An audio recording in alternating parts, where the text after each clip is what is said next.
I went hiking alone that weekend, something I'd done plenty of times before. I liked going off-trail, walking deep into the forest where the trees closed in tight and the ground got soft with old leaves. Calmed me. I was used to the usual animal encounters, squirrels, birds, sometimes deer. Once, I even saw a bear from far off, though that one made me rethink going too deep into the woods alone. But that Saturday, things were different. It was early fall and the air was crisp. The leaves were turning, reds and yellows crunching under my boots. I was about 6 miles in, following an old logging path that wasn't marked on modern maps. I liked those hidden trails. Fewer people, no tourists, no chatter, just the sound of my own footsteps and the occasional breeze pushing through the trees. The trail narrowed as I climbed a slight hill. My legs were burning a little from the steady incline, but I didn't mind. I liked feeling the pull on my calves, the steady work of it. Up ahead, the trees opened just a bit into a clearing. That's when I first saw it. A moose. It was big. I mean, really big. I've seen pictures, watched nature shows, but nothing prepares you for standing near something that size in real life. Its body was dark brown, almost black, with lighter patches on the legs, and the antlers massive, wide, covered in little velvety shreds. I froze on the spot. I knew moose could be dangerous. They look slow, but they can charge. People get killed by moose. I stayed very still, holding my breath, but something was odd. As I squinted through the trees, trying to make sense of the shape, my eyes caught a little glint. Something metallic. At first, I thought it was a tag, maybe a tracking collar, part of some wildlife study. But it wasn't around the neck. It was lower, on the front right ankle. I stepped a little closer, staying low, moving slowly. I didn't want to spook it, but my curiosity overpowered my caution. I needed to see. Sure enough, strapped just above the hoof was a black band. Something like you'd see on a house arrest bracelet. An ankle monitor. I blinked hard, not believing what I was seeing. A moose with an ankle monitor. I took a shaky breath, trying to figure out if my eyes were playing tricks on me. Maybe it was a wildlife tracker. Maybe I was mistaking it for something else. But no, it had the little blinking light, the small square box, the kind you see on TV or on people in courtrooms. I had no idea what to do with that information. I backed up slowly, figuring I'd leave the clearing and continue on. I didn't want to be near an unpredictable animal, especially one wearing government equipment for some reason. But just as I turned to go, I heard a crack. The moose had moved, not toward me, just shifting its weight, but it was enough to make me jump. Its head turned slightly, and it looked right at me. I froze again, heart hammering in my chest. We stayed like that for what felt like forever. Finally, the moose lowered its head and started to walk off. Not in a hurry, just casually, like it didn't care. But as it moved, I saw something else. Another figure.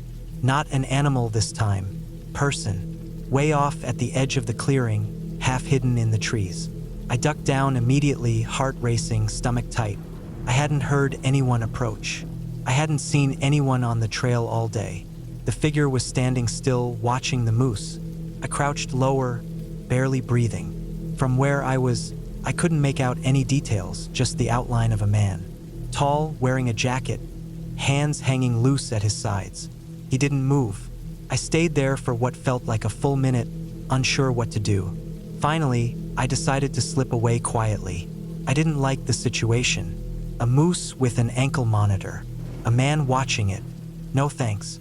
I crept backwards, careful where I stepped, avoiding dry twigs and leaves. My palms were sweaty, and my mouth felt dry. As soon as I was far enough, I turned and walked quickly back down the trail. The forest seemed quieter than before.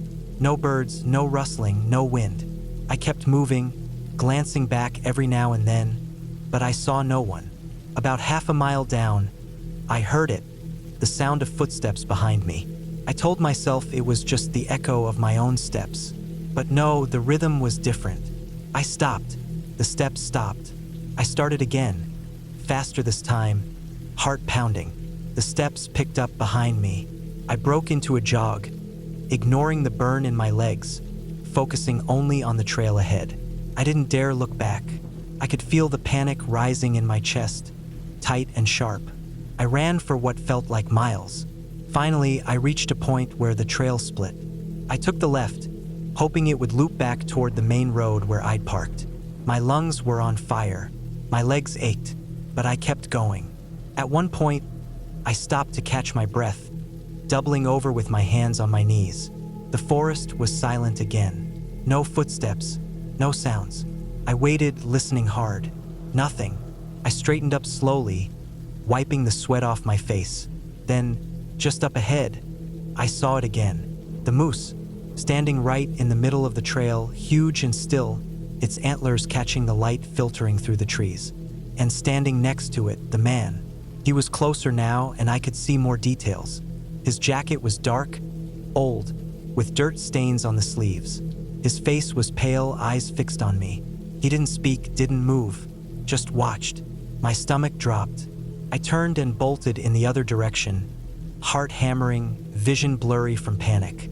I crashed through the undergrowth, ignoring the scratches from branches, the sting of brambles against my skin. I don't know how long I ran. At some point, I stumbled and fell hard, scraping my hands on the rough ground. I stayed down, gasping, trying to listen. Nothing. Slowly, I crawled to a thicker patch of bushes and squeezed in, curling up as small as I could. I waited there, shaking, straining my ears. Minutes passed. Then, faintly, I heard something, a beep, a soft, steady beep, like the kind you hear from an electronic device. I peeked out carefully. There, just past the trees, the moose was standing again. Alone this time, its ankle monitor was blinking softly, the little light pulsing in the dimness. I stayed hidden, watching. The moose turned, walked a few paces, then stopped. Behind it, the man emerged again. But this time, I saw something that made my blood run cold. The man was wearing an ankle monitor too. Same black band, same blinking light. I felt dizzy, my head swimming. What was going on? Why was a wild animal wearing the same device as a person? Why were they moving together, appearing together, blocking the trail? I didn't wait to find out. As soon as they moved deeper into the trees, I scrambled out of my hiding spot and ran. I kept off the trail, cutting through the underbrush, aiming roughly toward where I thought the main road was. It was rough going, roots, uneven ground, branches slapping my face, but I didn't care. I just needed to get out. Eventually, after what felt like forever, I saw a break in the trees. The road. I stumbled out onto the asphalt, gasping for breath, knees shaking. My car was parked a little ways down. I sprinted to it, jumped in, and locked the doors. For a long moment, I just sat there, gripping the steering wheel, shaking. Then, slowly, I looked back at the forest. Nothing. No man, no moose. Just trees, silent and still. I drove home without stopping. That night, I couldn't sleep. I kept thinking about what I saw. The ankle monitor, the man, the way they moved together. The next day, I searched online for anything, wildlife studies, tagging programs, escaped convicts, anything that might explain it. But I found nothing. No reports of moose being fitted with ankle monitors. No programs tracking them that way. And definitely no explanations for a man out in the woods wearing one too. I don't hike that trail anymore. I don't know what I saw.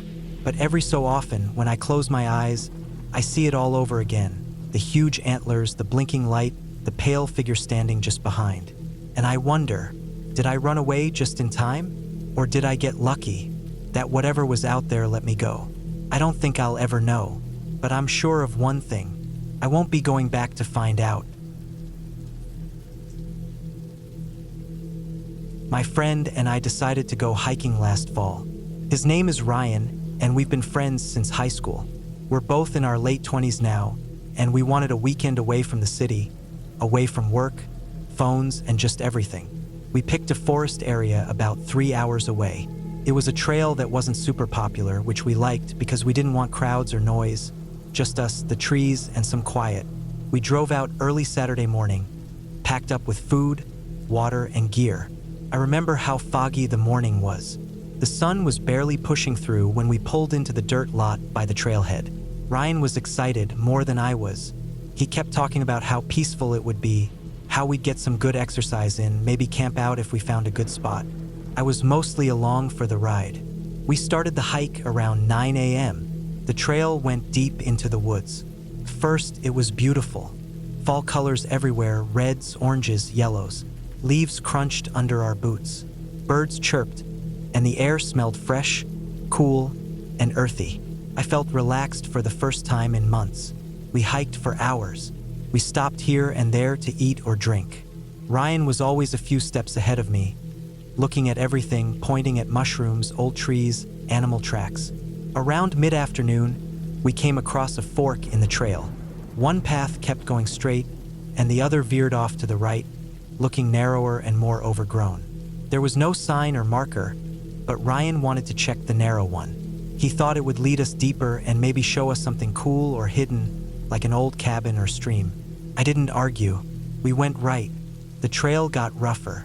There were thorn bushes, roots sticking up, and fallen branches we had to climb over. After about an hour, we realized the trail wasn't really a trail anymore. It just became woods, no path, no signs, just trees. We should have turned back then, but Ryan wanted to keep going. He pulled out his phone and checked the GPS. No signal. Mine had no bars either. We pushed on. Soon the woods changed. The trees were thicker, packed tight. The ground felt uneven, soft in places, like moss or mud. It got darker too, even though the sun was still up. The air felt heavy. The smells changed, no longer fresh, but damp, old, almost like rot. I remember feeling uneasy. I told Ryan we should head back, but he waved me off. He was sure we'd circle around and find the main trail again. An hour later, we were still walking, but now we were both tired, sweaty, and confused. We hadn't seen any trail markers or signs. The trees all looked the same. It was getting late. The light was dim, the shadows long. Ryan finally admitted we were lost. We stopped to drink water, trying to figure out where we were. My phone was dead. His had maybe 10% battery left. We tried using a compass app, but without a signal, it wasn't much help. I started to feel panicked inside, but I kept it down. We decided to backtrack. As we walked, it started raining. Soft at first, then harder. The ground turned muddy, and our boots slipped on the wet leaves. The sound of the rain hitting the trees was loud, constant. It got colder, too. At some point, we realized we weren't backtracking, we were just wandering. The woods were playing tricks on us. We saw trees we thought we recognized, but then they weren't the same. Fallen logs, rocks, patches of ferns, they all blurred together. The rain didn't stop. By nightfall, we were soaked. We set up a quick camp under some trees using a tarp we'd brought. We huddled together, cold, hungry, and tired. The night was miserable. I barely slept. I kept hearing sounds, branches cracking, leaves rustling. I told myself it was just animals, maybe deer or raccoons. But deep down, I felt something was wrong. Morning came, but the rain kept falling. We ate some protein bars, packed up, and tried again. We picked one direction and walked, hoping we'd hit a road or a river or something. By midday, Ryan slipped and twisted his ankle. It wasn't broken, but he was limping badly. I had to help him walk. Our pace slowed to almost nothing. We were both shivering from the wet and cold. That afternoon, we found something. It was an old structure, almost hidden by vines and branches. It looked like a hunting shack, maybe, or an old logging cabin. The wood was dark, rotted in places. The windows were broken. The door hung open on one hinge. We didn't care, we went inside, desperate for shelter. Inside, it was small. One room, a collapsed table, broken chairs, a rusted stove in the corner. The floor was damp, the walls smelled of mold. But it was dry, and that was all that mattered. We set our packs down, wrung out our clothes as best we could, and sat on the floor. I remember sitting there, watching the rain drip through holes in the roof, feeling so tired I could barely keep my eyes open. Ryan was worse, his ankle was swollen, his face pale. We stayed the night there. The next morning, the rain had stopped. The forest was soaked, the ground a mess, but at least the sky was clear. I made Ryan stay put while I went outside to scout. I climbed a small hill near the shack and looked around. I saw nothing, just trees, endless trees. I walked a bit, trying to find a trail, a landmark, anything. That's when I saw it, a path, a real one. It was narrow but clear, cutting through the trees. I ran back, helped Ryan up, and together we limped to the path. We followed it for hours. Eventually, we heard something, a car. The sound was faint, but it was there. We kept going, moving as fast as we could. Finally, we stumbled out onto a gravel road. I almost cried when I saw it. Not long after, a truck came by. The driver stopped, helped us in, and drove us to a ranger station. We were dehydrated, exhausted, and freezing, but we were alive. At the station, they gave us water, blankets, and checked Ryan's ankle. A ranger told us we'd wandered nearly 10 miles off any marked trail. If we hadn't found the path, we might have spent another night out there, or worse. We sat there for a long time, warming up, drinking coffee. I remember looking at Ryan, who was staring down at his hands. We didn't say anything, but I knew we were both thinking the same thing. We'd been lucky, really lucky. When we finally left, I promised myself something. No more unmarked trails, no more wandering without a plan. Hiking was supposed to be fun, not a brush with disaster. Ryan's ankle healed after a few weeks. We still hang out, but we haven't been hiking since. Maybe one day we will, but next time we'll stick to the main paths. We learned our lesson out there. The woods are beautiful, but they don't care if you're lost. They don't care if you're cold or hungry. They just are. And if you're not careful, they'll swallow you up. No ghosts, no monsters, just trees and silence. That's more than enough. Back in the late 90s, I was in my junior year of high school in Mesa, Arizona. Those were the kinds of years when the weekends felt endless, and the desert was always there, right on the edge of town, waiting for us to explore it. My best friend at the time, Mike, was the one who always came up with the plans.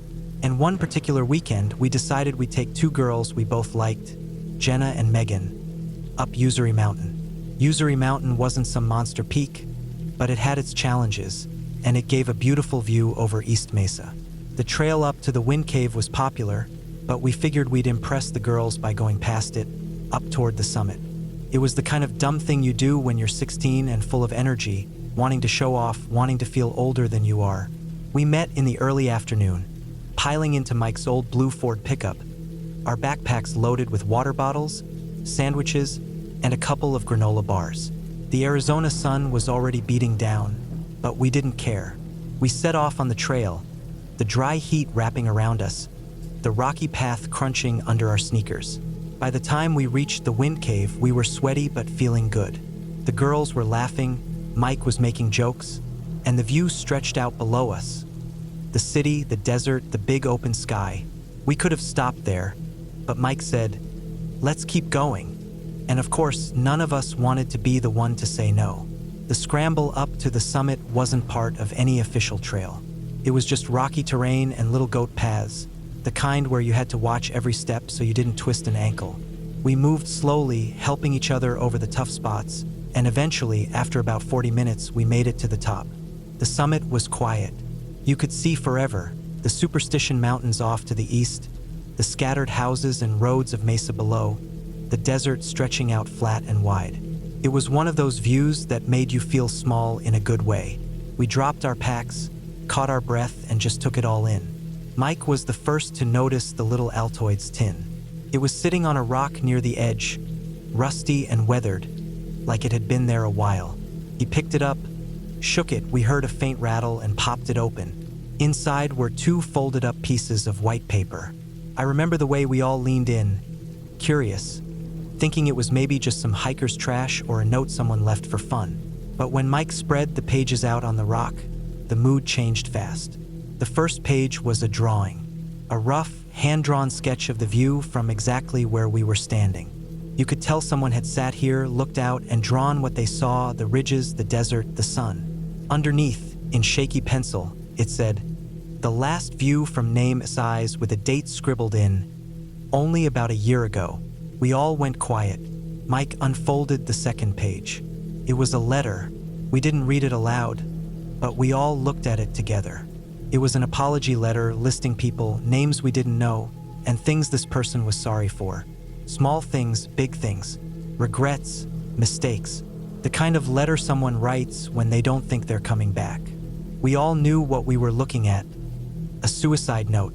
Suddenly, the air felt heavier, like the warm breeze had stopped, like the world had pressed in a little tighter around us. We looked out over the far side of Usuri, down the rocky backside of the mountain. None of us said it, but we were all thinking the same thing. Did they jump? Did they walk down there and end their life? We spent the next hour or so searching. We split up in pairs, carefully picking our way down the less traveled side, looking for, well, we didn't know what exactly. Clothes, bones, something, but we found nothing. No sign of anyone, no remains, no other clues. The sun was starting to sink lower, and the shadows were stretching long. We regrouped at the top, feeling unsettled, unsure of what to do. Mike put the papers back in the tin and slid it into his backpack. We hiked back down in near silence. When we reached the bottom, the girls went home, and Mike and I sat in his truck, staring at the tin. "This is so weird," he said finally. "Yeah," I answered. I didn't know what else to say. We didn't tell anyone that night, or the next day. Felt too strange, too heavy. We didn't know if we should report it, or if it even mattered. It had been a year ago. But after a couple of days, curiosity got the better of us. We drove to the Mesa Public Library, went up to the second floor, and sat down with the microfiche files. For anyone who doesn't remember, microfiche was this old way of storing newspapers and records. You'd slide a little film sheet into a reader and scroll through tiny print on a glowing screen. We searched through newspapers from the months after the date on the drawing. We looked for missing persons, for reports of someone gone missing near Usuri, for obituaries that might match. We spent hours there, paging through the small text, getting headaches from the flickering screen. But we found nothing.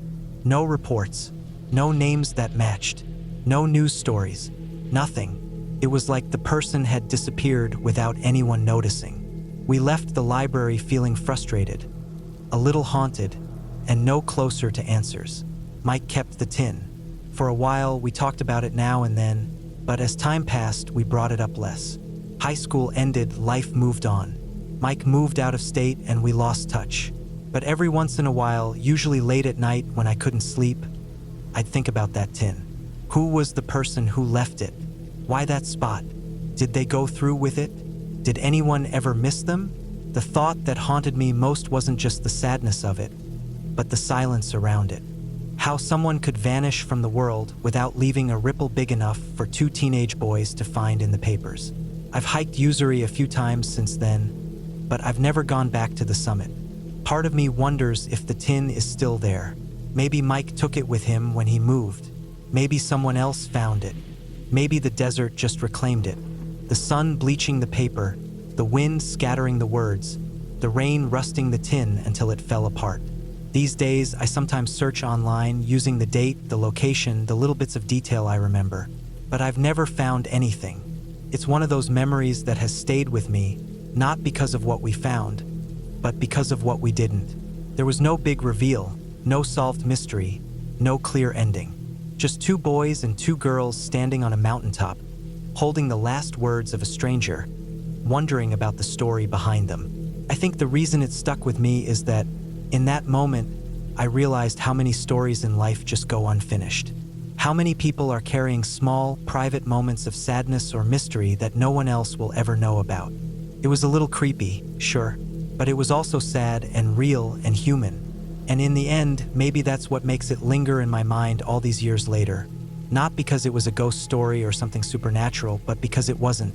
Because it was just life, raw and unexplained, sitting quietly on a rock at the top of a mountain. Back in 2017, I took a solo hiking trip through the Appalachians. I'd been hiking for years, through dense forests, rocky ridges, and narrow canyons, and I was comfortable going alone. I liked the peace of it, the way the world seemed to quiet down when it was just me and the trail. I didn't even mind when the trails were empty. Actually, I preferred it, but I've always had one weird thing. Whistling creeps me out. I can't explain it. Maybe it's the sound, maybe it's the way it cuts through silence.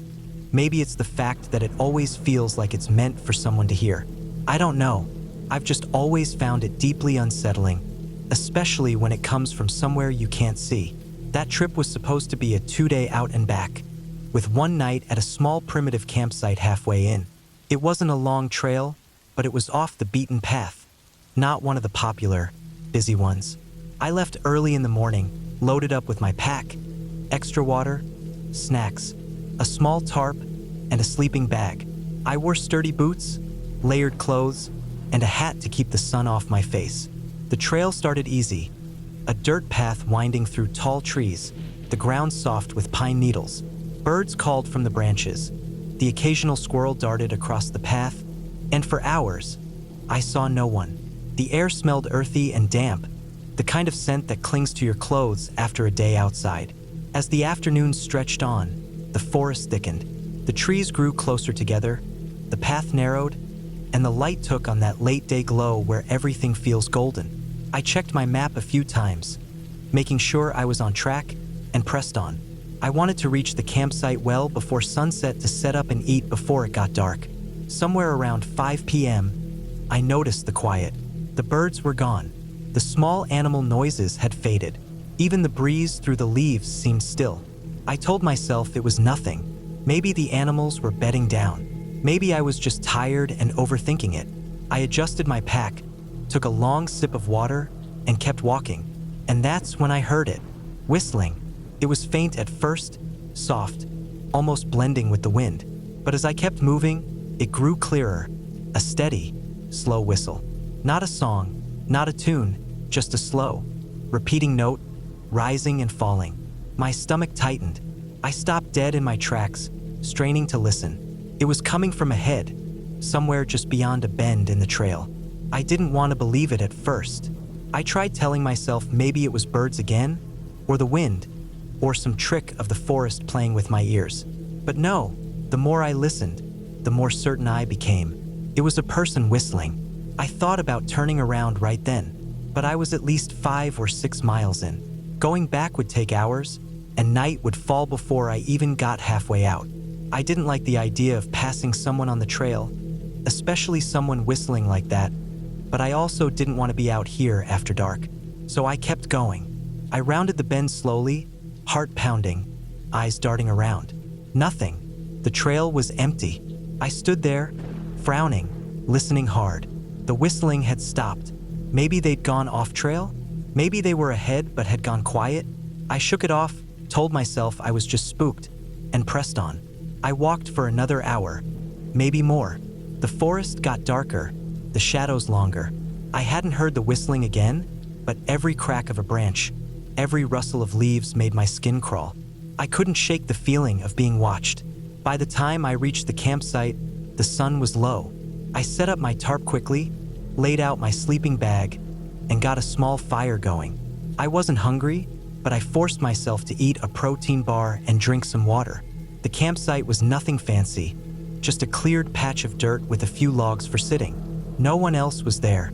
I hadn't seen a single person all day, and now, in the growing dark, the woods felt huge and empty around me. I sat by the fire, trying to relax, staring into the flames. And then I heard it again, whistling. This time, it was closer. I froze, my skin prickling, every muscle tight. It was coming from somewhere behind my campsite, just beyond the trees. Slow, steady, the same note over and over, rising and falling. I turned slowly, eyes straining to see into the dark. But there was nothing, just the shapes of trees, the black gaps between them, the flicker of firelight casting shadows. I told myself not to panic. Maybe it was another hiker. Maybe someone had set up nearby and was just whistling. But no part of me believed that. I snuffed out the fire as quietly as I could, heart hammering in my chest. My hands shook as I packed my bag. I debated staying put, but every instinct screamed to move. I couldn't sit there, waiting, listening to that sound inch closer. I grabbed my flashlight, switched it on, and started walking. The trail back was pitch dark, the beam of light trembling in front of me. I kept my ears sharp, listening for footsteps, for movement, for that damn whistle. For a while, there was nothing. Then, faintly, behind me, the whistle again. I almost ran, but running on a dark trail is asking for injury. A twisted ankle, a fall, worse. I forced myself to walk fast, steady, glancing back every few steps. My flashlight swung wildly, the trees casting long, twisted shadows. The whistling never sped up. It never stopped, just slow, measured, steady, following me. At some point, maybe 2 miles in, I killed the light and slipped off the trail, heart racing, crouching behind a thick tree. I held my breath, listening. The whistling continued, passing the spot where I'd left the trail, moving ahead, steady on the path. I stayed hidden for what felt like forever. My legs cramped, my back ached, but I didn't move. Finally, when the sound was long gone, I crept back onto the trail and continued. I hiked the last miles in total darkness, every nerve on fire, jumping at every sound. My flashlight was dead. I'd left it off too long. My only guide was the faint glow of the moon and the memory of the path.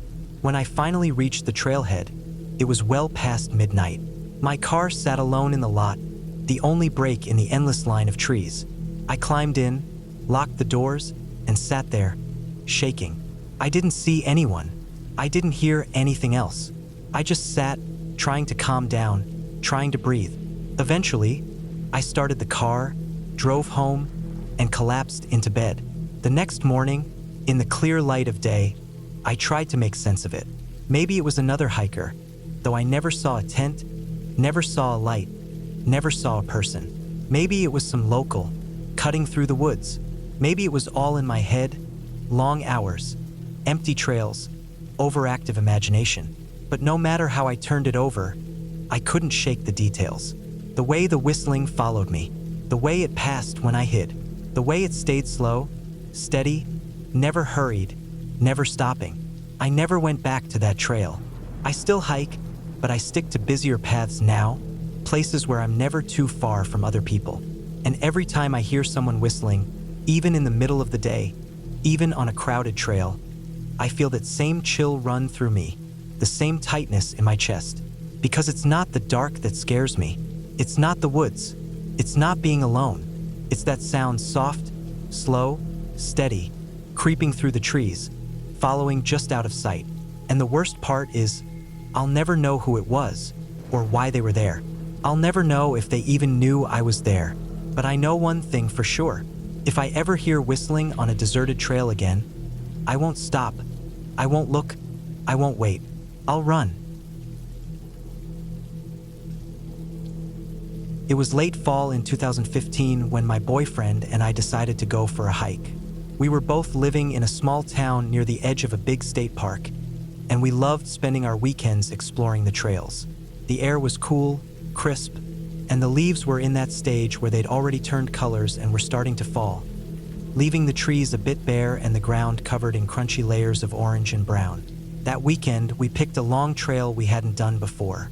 It wasn't one of the popular ones, so we figured we'd have a peaceful time without running into too many people. The trail wasn't hard, but it was long, winding through the woods with a few small clearings here and there. We packed snacks, water, a small flashlight, and wore warm clothes. What we didn't really account for was the time change that weekend.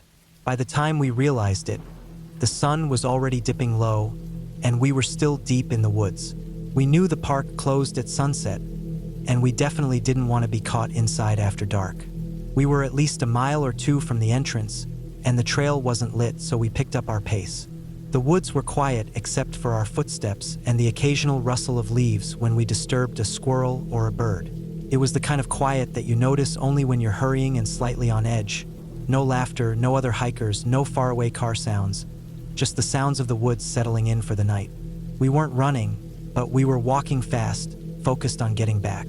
My boyfriend was a step ahead, and I was just behind, watching the narrow dirt trail ahead. We didn't talk much, just the occasional glance or a shared look when the wind rustled through the trees a little too loudly. That's when we heard it, a sound behind us. Fast, steady footsteps, and then whistling. At first, it was faint, and I thought maybe it was the wind or something tricking my ears. But then it grew louder, clear, steady, someone whistling as they walked. We both slowed down a little, glancing back. Sure enough, there was a man coming up behind us. He was dressed all in black, black hoodie pulled up over his head, black pants, black shoes. He was walking faster than us, catching up easily. I remember feeling a chill run through me, not from the cold, but from something deeper, a gut feeling. The woods were already dim, and the man's dark clothes made him blend in almost too well with the shadows. We slowed a bit more, the unspoken decision to let him pass. As he got closer, I could hear his whistling clearly. It wasn't a cheerful tune, not even a familiar one, just a slow, steady whistle, almost like he wasn't even thinking about it, like it was automatic. As he reached us, we instinctively turned slightly, offering a polite, quiet hello, just a standard hiking trail courtesy. He looked up, met our eyes, and there was nothing there. No smile, no nod, no recognition, no response. Just a blank stare for a moment before he looked down again and kept walking, passing us without a word, still whistling. We watched him move ahead, his steps sure and quick, the sound of his whistle slowly fading as he got farther away. We picked up our pace again, partly out of nervous energy and partly to make sure we stayed well behind him. I remember thinking it was odd. Why was he moving so fast? Where was he going? The only trailhead was the way we were headed. But then, up ahead, we saw something that made my stomach twist. The man, still whistling, suddenly stopped at a fork in the trail, and instead of heading toward the park entrance, the only way out, he turned sharply and took the other path, the one that looped deeper into the woods. That trail didn't lead to any campsites. In fact, it wasn't even an official trail anymore, just an old path people sometimes wandered down but rarely used.